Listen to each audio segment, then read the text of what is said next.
Episode 5, Scene 1, Take 1. Thank you, Dana Sheffield, for this amazing clapper.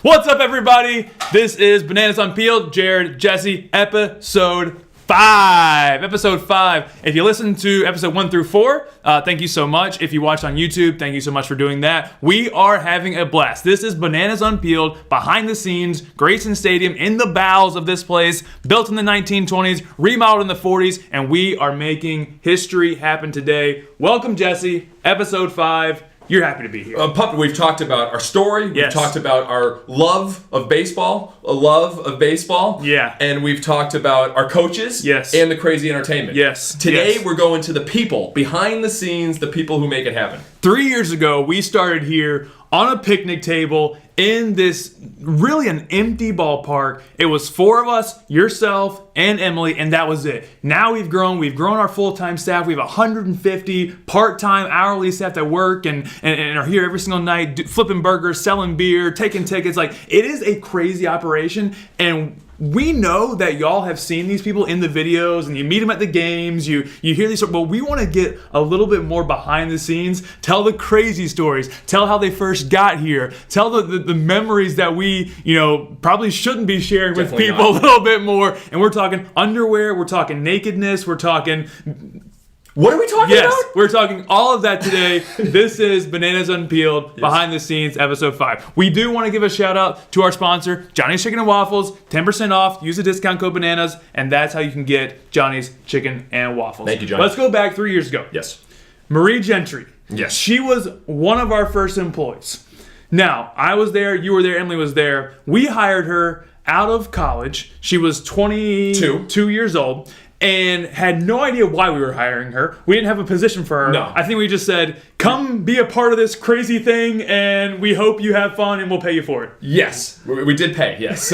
we needed someone, we needed help. We had a couple interns join us from Gastonia, and then we needed someone else that we called Gardner Webb, and they recommended it. It said, top of the class, she's amazing. We're like, what should you do? Like, he said, anything. I remember literally the professor said anything. I was like, we probably need that. Yeah. And so we brought her in and started at that picnic table, the 4 of us. And I think at that point we said, all right, well, we didn't have any much money coming in, but we had to pay things. Yeah. So we said, can you help take care of this? Yeah. And so she took over our finance, bookkeeper, office manager, pretty much everything. And so when we first got here, everyone was like 22 years old. Yes. Like, I was 24, you were 21. I was not 21. Emily was 22. I was 30 years old. I was in my 30s. I still think that Jesse's like 30 years old. Like, No, I get older. I turn 35 soon. I still think you're 30 years old. So we literally start, and it's like all 22-year-olds. So we come into Grayson Stadium, been here 90 years, baseball's been happening here, but the team has left, and here we come, the Savannah Bananas, and it's like, this thing is being run by a bunch of like 22, 23-year-olds, and these, two married owners that, moved to Tybee. Like, what is happening here? But it was really a case of, we are against the world. Yes. And we kind of had this underdog mentality, like, we are going to come in here and fight and save Savannah and save baseball, and we're going to prove that we can do this. And then it was crickets. But then no one took us seriously. Nobody cared. Nobody took us seriously. And they shouldn't have. I remember, we went to Coach's Corner once, and we went there, and I remember John, the owner, some of the staff was like, yeah, what are you guys? Mm-hmm. Like, now you don't sell beer. What is it, just like a lower level, a little baseball? And I was like, no, we're doing this. And we're lucky that we had you guys, and this young group was like, let's do it. Let's take on the world. And we started trying, and it was a circus. In the first episode, we share the story and the challenges and the fact that we sold 1 ticket in the first 2 months. But going into our people, the fact that Marie just left her home in North Carolina, said, I'm going to Savannah for this unproven team and an unproven market, and a market that hasn't worked for baseball, and take over. And then the first day she shows up, and there's no the phone lines are cut, the internet's cut, and we're working on a picnic table. The fact that she didn't run is just amazing. And now she's one of our best leaders that we have on our staff now. But that beginning with her taking over everything was wild. And I don't know if there's anything else on Marie, but what she's taken from that point into now what she's doing is amazing. So fans, if y'all have met Marie, if you've spent time with her, she is someone that cares so deeply about making people happy. happy, and so much about the fans. And really now we see her as someone who is really embodying fans first. You know, she's planning trips for people. Actually, a couple of weeks ago, we did the reverse, where she typically is the one providing surprises for people. You know, we're going to do 2 tickets to this, or we're going to send somebody to, a concert or something like that. We actually did the reverse. Yes. And I guess if you want to share that story a little bit about what we did for the Ireland trip, that was, our way of saying, Marie, you are a rock star here. People care about you. The fans love you. You love the fans. And this is something that we want to do for you. Well, she took over all the finance, tried to figure out. Then she became sponsorship director. Now, like fans first director. She's taken on everything and just cares about people more than anything. And so she was like, hey, really, to find out about our people, we got to do surveys. Yes. And ask all people, what is their bucket list trip? Yeah. Where are the things they want to go? And we're getting all this from Marie, like, this is perfect. Yeah. So her bucket list trip, she always wanted to go to Ireland. Yes. So we had our first group dinner of the year back in the fall. And so we surprised her. Emily, who is the best poem writer. We need to bring world. Emily on to just read these poems. Emily writes these poems that just rhyme, they're fun, they're hilarious. And so she started reading Marie this poem, and inside a bag we had these certificates and catalogs of these amazing Ireland trips. Yes. And then we had all Irish beer. We had the Guinness, and we had the Smittix, and we had the Irish beer. And Emily finished reading the poem, and it said something about, you're going to have fun in Ireland. And she opens up, and if you know Marie... Yes, I was hoping you were going If you there. know Marie, if you can just talk to her sometimes, she'll start crying. All right? She's the most emotional because she embodies everything. So Marie, she's now crying over the beer. She's crying over everything on the table, and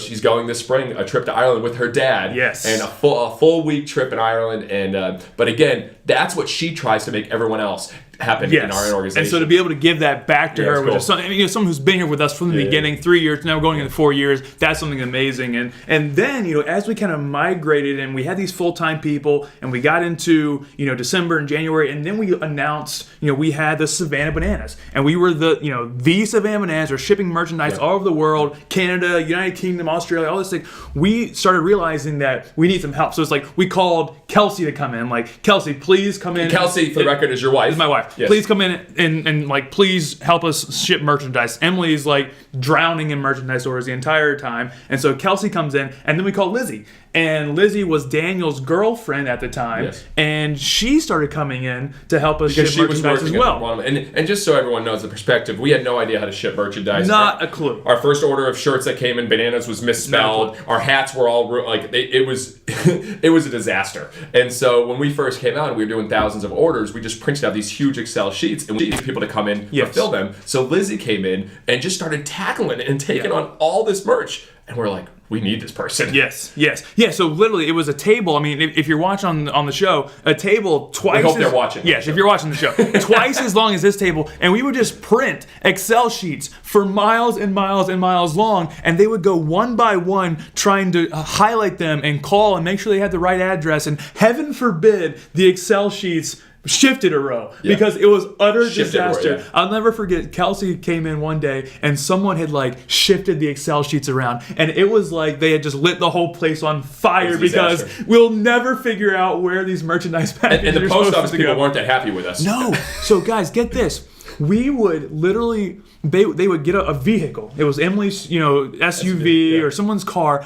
And this is how old school we were doing it. We would load up boxes of merchandise packages and take them to various post offices around the area. Because they want to take all of them. They would get so angry at us. They're like, you guys cannot come and keep just dumping 15 or 20 or 25 merchandise packages. So we would scatter throughout the afternoon. One would go to Victory, one would go to Montgomery, one would go somewhere else, and they would just scatter throughout the afternoon. And then they decided we just need to start baking them cookies, and they would take cookies and the packages, and that just made everything better. Yeah, but the thing is, again, we're sharing this backstory because we were just kids, not knowing what to do, and Marie joined, and then Lizzie, we were like, we need you full time. She came a part of the organization, and I think in 3 years she shipped out more pieces of Bananas merchandise all over the world, and we've got fun with it, and we have yellow boxes and stamps that stay delivered fresh, and she calls every single person that buys merchandise from us, leaves a voicemail, sends an email, and she's been wonderful, and now it's getting bigger, and so we were fortunate because if she didn't join us then, I mean, we would We'd literally still be printing on we'd be Excel like, what do we sheets. do? Like, what do we do? So Lizzie's been a great part of the team, and you'll see her. She's all running around the stadium, and during our games, merchandise is wild too. It's insane. So it's been fun watching her progress and learn a business because she had no merchandise experience, not at all. no retail experience, none of it, Not and at all. now she's dominating. So. And if you get a package from us, you'll see her business card in Yes, there. yep. She puts little goodies and notes and things like that. So Really we cool. have a ton of fun with that. Yep. So then, as we transitioned into the season, our biggest, I started as an intern. Yes. I was an intern. 2012. You were an intern. Emily. Our intern program, and a lot of our fans will meet our interns and build relationships with them throughout the year. But we have had so much success bringing on people as kind of a trial basis. Yeah. Like, come in here and be a part of it and dive in and learn about what we're doing here and see if you're a fit or not. So we started hiring these interns, and again, had no idea what we were doing. And I'll never forget Jonathan, who came in, I swear, like 5 days before we started opening day. Someone quit. We had an intern quit on us. Yes. And he was last second. Emily called him and said, hey, if you want to come hang out with us, and I guess you can be an intern. And all of a sudden, Jonathan comes in 5 days before opening day, and he literally takes over the entire food and beverage operation with John Henderson. Yeah. And it was like this scary, because again, we started this all-you-can-eat model. Yeah. And again, the theme of this show probably, we had no idea what we were doing. We had 4,000 people show up on opening night, and we had promised them unlimited food and drink for the entire game. And we said, hey, Jonathan, by the way, you can be an intern, and do the food and beverage. And by the way, we're doing all you can eat food and drink. And he took it over. And I think that's part of kind of our whole mentality. It's like we announce what we're going to do, and then we figure it out. And it's the whole do and learn mentality. And for any of the business people that are listening here, it's like, hey, just have this idea, this vision. What could be the best experience for your customers, and then commit to doing it, and then figure it out. Because the reality is, we had no idea how to do any of this, and we were just bringing in people like, all right, let's try it, try it. Because as we shared, feeding 4,000 people all you can eat, there is no roadmap for that. No, nobody's doing it. Nobody's doing Probably it. for a reason. Yes. And so Jonathan, as a 22-year-old, we said, hey, just help us with this. And he started running around, not knowing where to cook, how to cook, when to get the food there. And, I remember those first nights, and, I apologized to the fans that were there those first few games, because the lines were ridiculous. Oh, it was insane. And it was insane. But we didn't give up. And I think Jonathan, just his unbelievable resilience and persistence, and just, we're going to find a way, And now, Jonathan is our director of operations, director of food and beverage. He has it down to a science. Literally a science. And this is how much you cook when, this is where it goes. But it took us 60 games to get it to science. And he told me the other day, he goes, Jesse, I didn't tell you this last year, but we did run out of buns one time. And I go, just once? And he goes, but I'm better than that. We should have. But the reality is, we still have challenges. Yeah. But we're trying it. And Jonathan has just embraced it. And, I'll never forget, we had our first concerts. We tried this back in the day. Yes. We had John Party was our first big concert. And we had to figure out how to feed and take care of drinks for thousands of people. And, that concert, he killed it after learning. The first one, we got killed apart. And the second one, and I remember I put my hands on it. I go, Jonathan, you killed it, man. I'm just so proud of you. And he was like, this is amazing.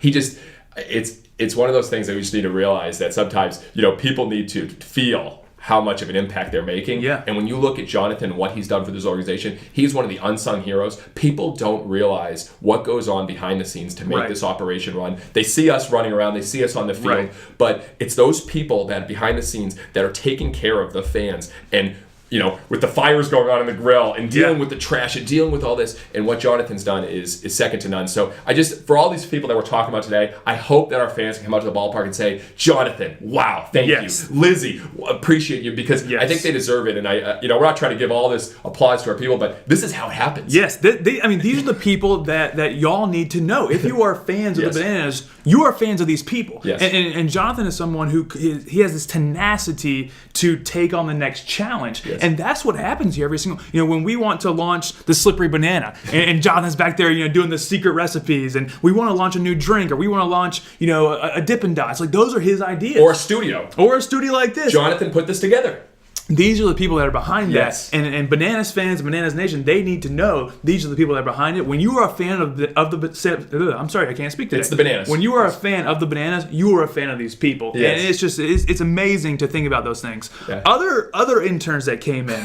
This what a crew this was. This is a kind of a crew. Now they all came in together. Legendary. But they got full-time jobs after this. So Jonathan was a student. He was at UGA, and he had to go back to school. Oh, yeah, so he was probably 21 when he started with us. He probably was 21. So he had to go back to school and then come back. These people, 3, Barry, Kiki, and Patrick, they had actually graduated, and they were doing an internship, and then they were going to come on full-time. Well, that was their goal. That was their goal. They got full-time job offers to come work for the Savannah Bananas, and that is a testament, again, to these interns that come in and are a part of it, and the fans love on them, and they love on the fans, and they feel like, I don't know what this is, but I've got to be a part of it. Yeah. And that's what coming around this stadium does to people. Yeah, they feel this energy and enthusiasm and excitement. They're like, I can't leave. I've got to be a part of it. So talk a little bit about that, the core of them, and then we can kind of separate. Yeah, let's go behind the scenes with them, because people see, I mean, obviously, Kiki has become, our director of first impressions, overseeing 150 staff. Patrick and Barry have become pretty much Savannah Banana movie stars. Yes. They have become... They also sell tickets sometimes, yes, they are, but more movie stars. More movie stars. And, thinking about when they joined, having no idea what to expect, and the roles they took, because, again, the roles were all different. Barry was a promotions intern. Yes, please. Talk about short-haired Barry doing promotions with you that very first year. Because you are the promotions guru. Everyone knows that. But talk about bringing him in as like an intern. So Barry came in as like this college baseball player, confident baseball player. Oh yeah, and we had to make sure that we put him in the right place. like literally put him in his place. So the idea of the promotions, we had a few different characters. We had the French maids, which we've talked about with Ricky in the previous episode. But one of the original French maids was Barry himself, and there are videos out there and definitely pictures. Yes. So I remember the first time I said, "Hey Barry, today we're going to need you to be dressing up as a French maid." Yes. And you're going to have to dust off those dirty, dirty bases. And he goes, what? And he had, he's a baseball player, shaved head, ready to rock and roll. And he goes, oh, really? But he understood. He's trying to get a job. He's got to make sure. Make those sacrifices. The sacrifice you got to make. So what's crazy about Barry is that, like the consummate performer and the competitor. It was almost like he had done it before. Yes, and he may have been a maid in another life, but he got out there and just started just dusting off those bases, and he dropped his little what the heck's it called? Duster. He dropped his duster and gave him this weird look to the whole crowd. Yeah. And then just skipped off the field. Literally skipping off the field. And I knew he was a star at that point. And, there was funny moments. Barry will tell you about the moment when we had Sing in the Blank on the field. This is when we'd have two men, like grown men, sing a love song to each other, I'll make love to you. It's just really weird moment. Right. So when the song stops, they have to sing. And so the one thing I always say, Barry, just make sure you always have the mic on. He goes, oh, always got it. So then in front of 4,000 fans, these two men ready to go, perfect moment, they go in to sing, and it's dead silent. Oh, no. And all of a sudden, I see Barry, and I'm just staring at him. I broke character, and I stared at him for the rest of the entire promotion. Oh, it's so awkward. And Barry said later, he goes, I'm dead. And I go, Barry, you're better than that. And he goes, it was like my dad telling me, it just hit me hard. Oh, my gosh. And that gives me, anxiety thinking about it. It's funny. But he learned, and Barry tells you some moments, he said they couldn't get the singers, and I showed him a few times. I grabbed a cop and brought them a cop on the field to dance. Yep. And he said, Jesse, you literally walked by me, dropped the mic, and you said, that's how it's done. So I guess I had some confidence back then. Yeah, something like that. But Barry he understood how important the show was. And I think all people need to know the show, because that's what's selling the experience. Yes, Barry learned all about the show as dressing up a maid. He was on the field. He saw some mistakes, and he understood what it was all about. And Barry has now climbed to be our director of tickets, overseeing hundreds of thousands tons of members and tons of Bananas fans definitely know. But just make sure you go up to him at a seat and say, hey, when you put in the French maid costume. Yes, we need people calling, demanding.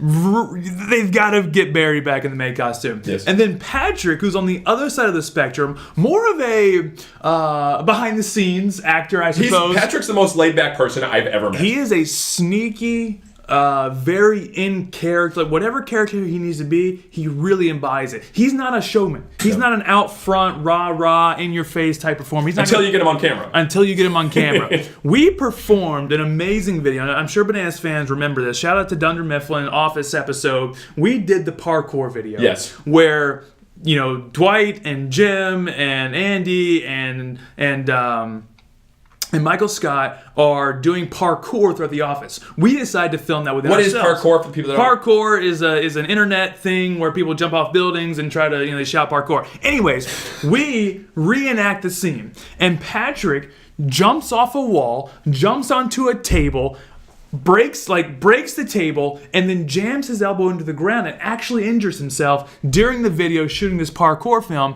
And literally he went around to meetings and things like that, and people asked him, "Are you okay?" from the parkour video. He wore a bandage around his arm, pulled off this amazing stunt, and people remember him as the parkour video. But then I think when it really became his own is when he started putting on underwear during the videos. And I think you forced him to do that, which is a little weird, but he literally started getting naked within these videos. When I think of Patrick, I think of nakedness, parkour, and underwear. That's your vision of Patrick. That's my vision of Patrick.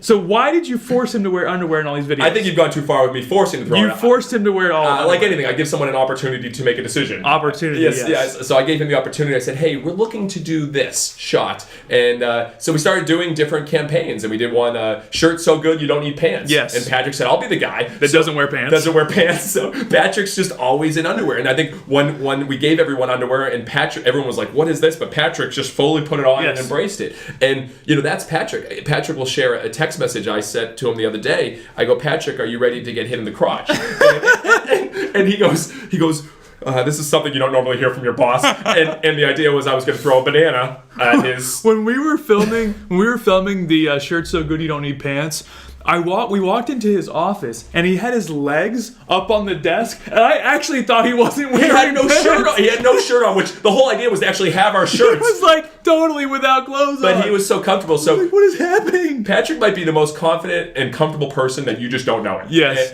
But he works with all of our school. You don't go that's from a weird transition. Don't make that transition. Cut. Patrick does a great job. He worked with all of our schools, all of our little leagues, all of our nonprofits. I can't believe I transitioned from Patrick doesn't wear pants to these are the groups he works with. This is the worst terrible transition. We didn't do host, but no. What makes Patrick great is that he is so open to do anything, and I think that's part of our brand. You have people that are open. Yeah. Patrick, we're thinking about doing this. Like when I told him I was gonna throw a banana at his crotch, he goes, "Yeah, I'm ready. Let's do it." And we kept messing up the scene. Having to hit him over and over again. So if you watch Show Must Go On, episode 3, you'll see that scene. But anyways, Patrick is a special young man who was started at 22 and now 24 leading our group's effort. Sorry for that transition. Yes. The other person that became a part of this full-time group was Kiki. Yes. And we talk about her. She's director of First Impressions. She handles 150 plus of our game day hourly staff, and you would never ever know that there's an issue. She is a problem solver. Yes. She comes in. If we're down a bartender, if we're down a cook, if we're down a cashier person, she's jumping in. She's making transitions. She's moving people. She is a problem solver. A fan would never know that we are down 8 staff, 10 staff, 12 staff. They would never know because Kiki makes those transitions. They would also never know that one time during the season, someone pooped on our concourse. We had a serious poop incident. We had a serious serial pooper. Serial pooper? Someone pooped on our concourse during a game. And Kiki, in her amazing director of First Impressions role, gets on the walkie-talkie and says, "Can someone come to fan services? There's poop on the concourse." And then you go, "Someone pooped on the concourse," and it's going through the entire walkie-talkie system. And let's give you some backstory on this. So I was walking through the concourse, and a gentleman comes up to me and says, "Hey, where is your bathroom?" So I put my arm around him, just trying to be fun, and guide him to the bathroom. At that point, I started to notice a serious smell. Yes. And I didn't realize, as I was walking to the bathroom, he was pooping. Yes. And so there was poop coming throughout the entire this is the most we've said poop, by the way. Yes, a lot of poop. This is the most poop is going on the concourse. And as I walk him into the bathroom, I noticed this line of poop. Yes. And so as Kiki sees this happen, this is Kiki. She's like, "All right, someone at fan services." She goes with my wife, Emily. Yes. And they go and pick up all the poop, and they have the best sense of urgency I've ever seen because they don't want people to know there's poop in the concourse. I walked, so I got the call, and I'm going over to fan services. I'm telling you guys, I could not walk another step closer because of the stink, because of the smell. It was nasty. But Kiki and Emily are literally cleaning up the entire concourse, bleach, Pine Sol, water, anything you could ever imagine to try to get this out of the way because they do not want the fans to know that something has happened. It's like the Disney mentality. Yes. Like, we're jumping in. We're going to get this solved. And they're literally cleaning up poop from the concourse. And it was so fans first. And I remember, they took it, and then I remember the gentleman went up and then proceeded to watch the entire game. He stayed. That is a diehard Savannah Bananas fan. Good for him. If you can poop the concourse, then watch an entire game until it's over, I mean, that's commitment. And I'll tell you, commitment from him, commitment from Kiki and Emily. But at that moment, how do you not know? How do you, Kiki, you're with us forever. If you're going to do that, you're with us forever. And she's now our director of first impressions, leading the effort. And Kiki, I think she is the most fashionable person I've ever met. She has a different hairstyle, different outfit every day. Yes. She's always smiling. And, as I'm speaking around, different groups, people always want to meet Kiki. Yes. They want to talk to Kiki. And Kiki's been amazing for us. And I think that's a story we'll never, ever, ever forget. Never forget. I want to give a quick break, real quick. Yes. I want to do our review of the week. Yes. I want to get into some of our other things that we talk about. Yes. Our review of the week. If you're listening to us on iTunes, this is an amazing review. It is a 3-star review, but I respect that. And the title of this review is entitled Bananas Emoji, but bring the fun to the game, Bananas Emoji. And this comes from Bargy. Bargy says, seem kind of ungrateful when fans don't know exactly who they are. Really? I enjoy the games and have a lot of fun, and am always entertained when I go. I might listen to more episodes and hope they get nicer. Apparently, we're not coming off nice. Jared, I can see that. I'm a hateful person. I can see that. Sometimes you get a little serious, and I think people need to see your nice side. If you have a review, leave it on iTunes, leave it on Facebook, leave it on YouTube, leave it wherever you choose. Or if you don't want to leave a review, you can text Jesse. He's been receiving midnight phone calls, midnight texts. No joke. People are calling and texting me. Text him, call him, email him, FaceTime him, 781-424-2499. If you want to come see me, which nobody has, none, zero, zilch. No, they just decided to Nobody call me has come see me. You can come by our office Tuesdays, 8 a.m. to 9 a.m., have a cup of coffee, have a water, share some stories with us, or share your complaints. Yes. That's our review of the week. Hopefully you can be nice to them if they show up. Hopefully I can be nice to them. All right, let's get back into one of our more subtle members of the team here. A behind the scenes guy, doesn't get in front of the camera because he's always behind the camera. Right now, he's behind it. Ben Sheffield, producer of this show, videographer of this show, brains behind this show, editor of this show, everything of this show. On my phone, he's Ben Video Genius. Ben, when he first got here, super quiet. Mm-hmm. Super quiet. Didn't know what he was going to be doing. Great hair, though. Great hair. Great, just kind of ambiance around him. But skinny jeans. We had no idea what he was going to do. Yeah. And all of a sudden, we find out, hey, I'm actually kind of good at videos. I can do a little photography. Okay, we need somebody to you should have brought this up earlier. And all of a sudden, he starts producing some of the most amazing, award-winning highlight videos, music videos, parody videos, in the office, at the office. And it was like, what have we found? Do you remember some of the first videos that he produced and we were like, what in the world? How have we gotten this lucky? Yeah, I remember the first video was we did bananas practice where they're all practicing with the bananas. Yeah. That we talked about. And then all of a sudden he puts this whole intro, this ESPN Sports Center intro. And I'm like, whoa, we can do that? And he's like, oh yeah, it was no big deal. And then all of a sudden it's and then we start doing the Can't Start the Peeling music video. And I'm like, whoa, this guy's amazing. Yeah. And then it's 10,000 views, 20,000 views, 50,000 views. I'm like, this works. I go, Ben, forget about the pictures, man. You're not taking another picture. We're doing videos. And it took off. And he was still an intern then. I think 21 years old. Yeah. And so he still had to go back to school. Yep. And we're like, oh. So we became probably one of the first teams, definitely in college summer baseball, that said, we're going to hire a full-time videographer. Yeah. So Bananas fans, the videos you see, the highlight videos right after the game, the proposal videos, the Army salute videos, all those things that you see immediately, those are coming from Ben. And he is putting every single ounce of effort he can possibly put into those things and making sure that it resonates with the fans that are watching them because it shows in the views. Yeah. The people that comment and and follow us, they are seeing everything that Ben is doing, and it's an amazing, amazing production. And he's over 2 million views now Yeah. on videos. And Ben's fun because he works in our creative office together and Yes. just shows up. And I'll tell you, probably some of the nicest skinny jeans. Yeah. But, I mean, he just shows up and he wears the funniest shirt. What was the shirt?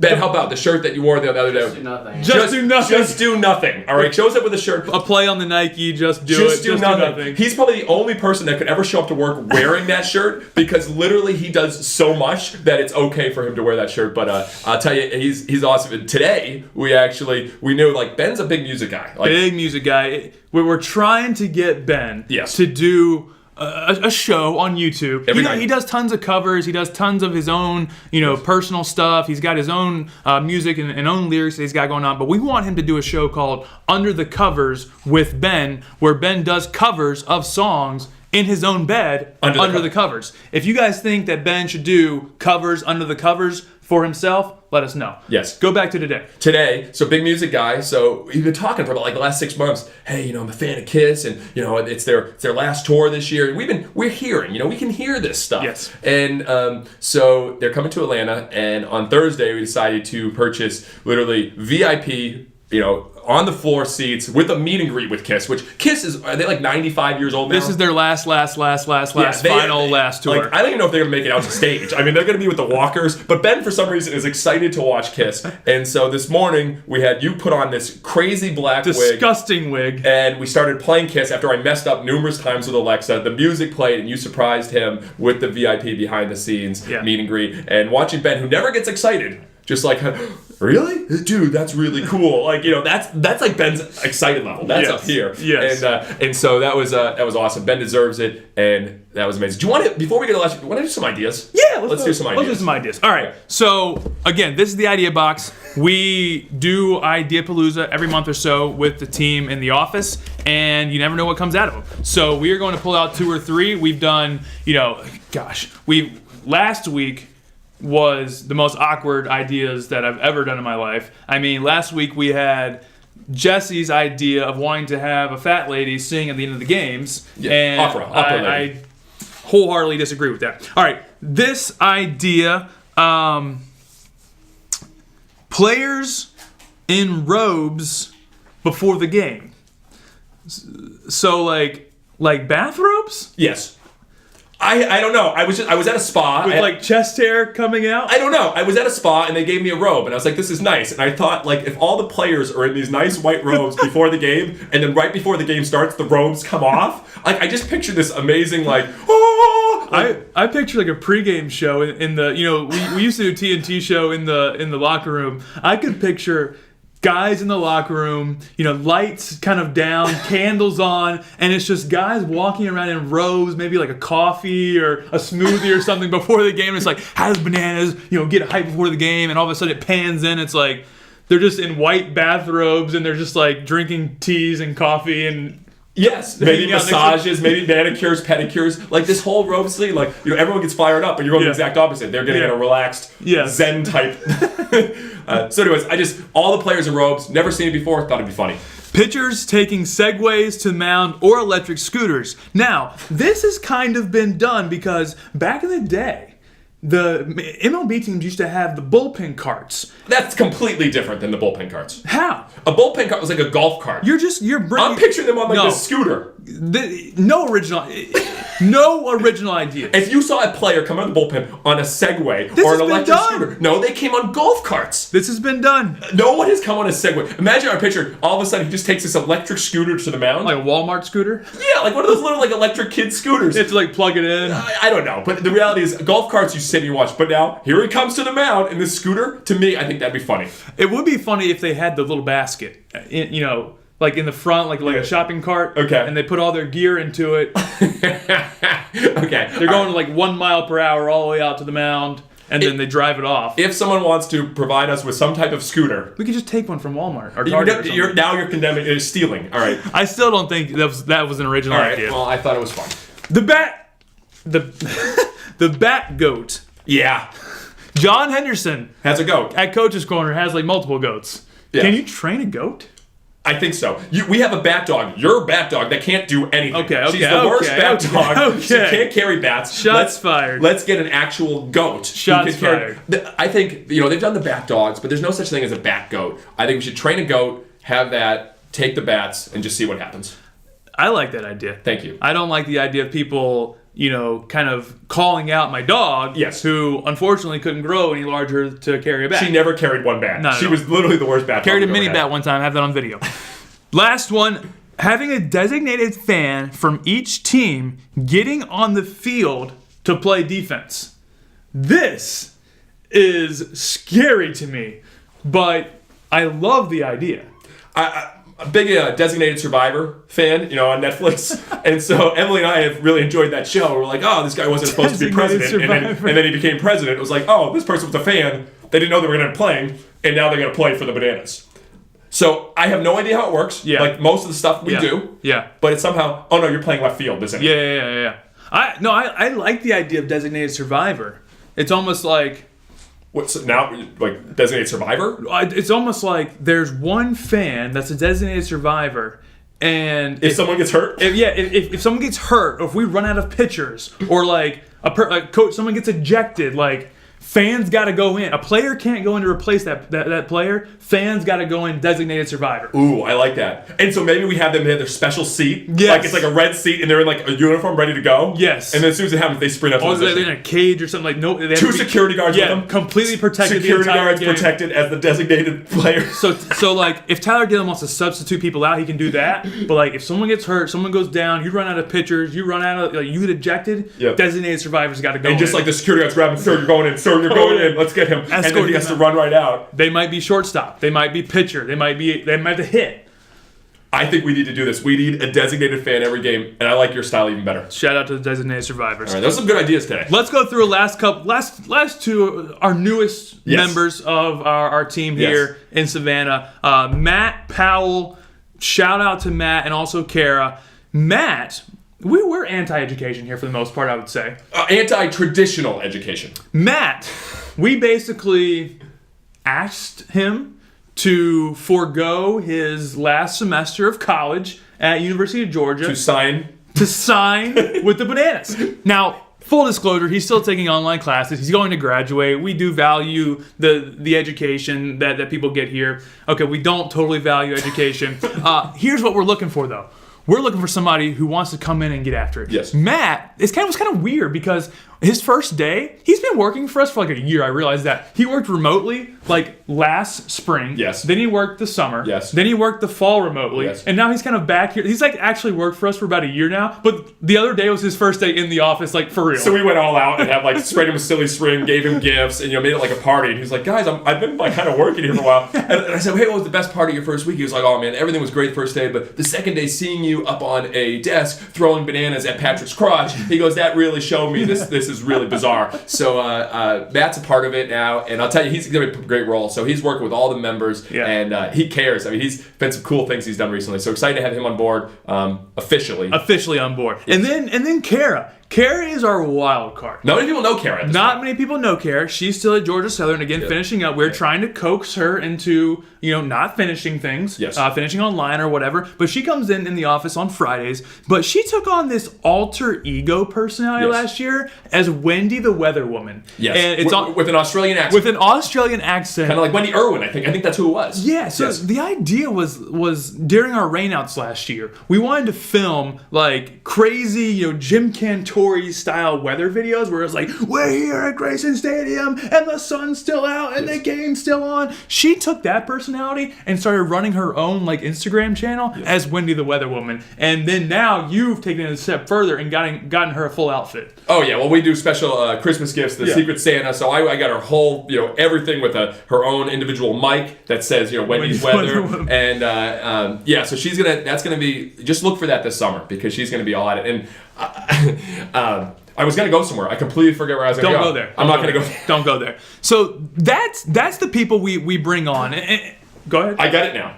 It is when we had the rain during the game last summer. and then we started taking calls. Oh yes, yes. Because we get, when it starts raining, we get thousands of calls. Yes. If it's gonna rain at the ballpark, we're gonna put on a show. Come to the game. Just show up. We're gonna put on a show regardless. But we get thousands of calls, so we started having some fun. Yes. And this was a special moment. So we had our people, interns, answering the phone and say, "Oh, 1 second, let me give you to our weatherman." Yes. And you and me start taking the calls. So we would literally, so the phone call would come in, and they would transfer the call to our weather department. Jesse and I would answer. We would say, Bananas Weather Department. And then the fan would just assume that they'd been transferred to a Bananas weather team. That we have a weather department. And so they would ask, hey, yeah, we're just, we saw the forecast and blah, blah, blah. And so then we would go into, yes, we have noticed the forecast. What we're seeing is that the winds are moving from the north-northwest, and that the rain will be over in the next 30 minutes. The pressure is dropped, and they're like, Okay, yeah, sounds good. So we'll be there in a few minutes. We made up so many things about the weather. Like, we had no idea, but we acted like we knew what we were talking about. And then they would just come to the game. Like, all right. And no one laughed or questioned the fact that we had a weather department. So we might have to do that again this year, because that was unbelievably fun. The Bananas Weather Department, by far, is killing it. And that's what keeps these games going. And that's why, I think Wendy or Kara will be the one that's in. I think I called her Wendy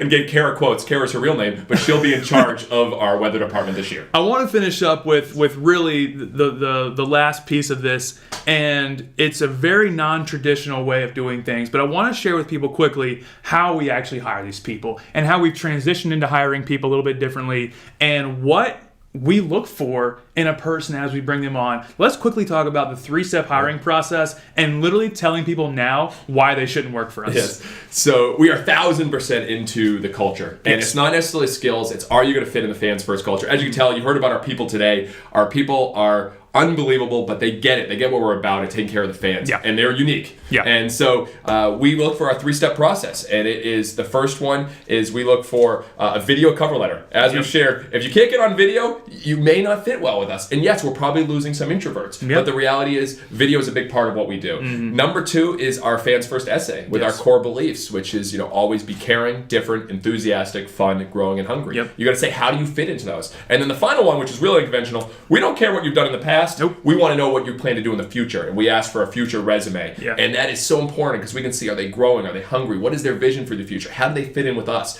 And so we send those 3 pieces out, and what happens is we get very few applicants, because they got to put the work in to getting those 3 applicants. And we just announced a new hire, and we put an ad saying, do not apply for this job. And literally said, do not apply for this job. And because we are trying to narrow it down to get these special people, like the group that we have right now, who knows what it's all about. And that's where we're going. So again, Bananas fans, these are the people that are a part of this. These are the these are the people that you are a fan of, and that's what we look for when we're bringing on somebody. They do not just get a job here. They are someone that's caring, different, enthusiastic, fun, growing, and hungry. And it's okay if they don't want to be here forever. That beauty of that future resume is, if you want to go be a wedding planner, if you want to be a rock star, if you want to be the next financial guru, like whatever you want to be here, we are going to help you get there. But in the meantime, you are going to be the most amazing fans first person that you can ever be, and you're going to care about the fans. 100%. And that's what we're here for. So that's episode 5. That's the behind the scenes of all of our amazing people that work here. If you see them, if you know them, if you have their email, reach out to them, say how much you love them. This is Bananas Unpeeled. Thanks for watching. Thanks for listening.